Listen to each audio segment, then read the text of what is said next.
Hi అండి. ఈరోజు గుత్తి వంకాయ కర్రీ చేస్తున్నాను. అందుకోసం ప్యాన్లో డ్రైగా శనక్కాయలు, ఎండు కొబ్బరి, ధనియాలు, జీలకర్ర, చెక్క, లవంగాలు అన్నీ వేయించుకున్నాను. వేయించి చల్లారాక మిక్సీలో వేసుకున్నాను. అందులో కొంచెం పసుపు వేయాలండి.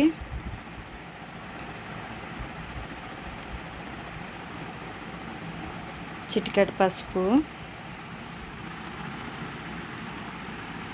కారం తగినంత. నేను ఇక్కడ 2 స్పూన్లు వేసానండి.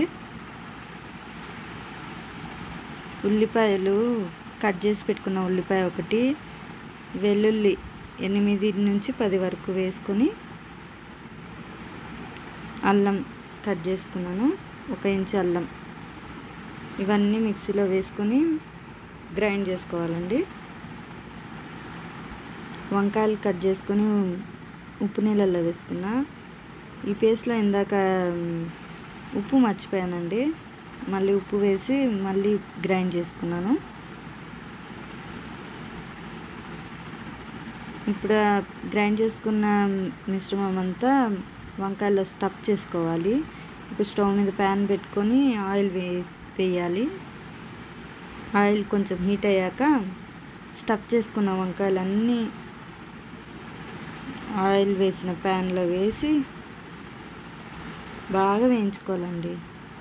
2 వైపులా బాగా మగ్గేంత వరకు స్టఫ్ చేసిన పేస్ట్ బయటికి రాకుండా స్లోగా తిప్పుకుంటూ బాగా వేయించుకోవాలి.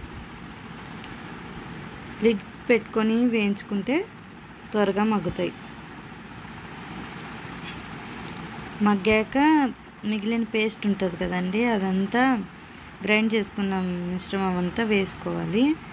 వేసి మళ్ళీ మూత పెట్టి బాగా మగ్గించాలి. ఇక్కడ కారం కొంచెం తక్కువైనట్టు అనిపించి నేను మరీ కారం వేసానండి.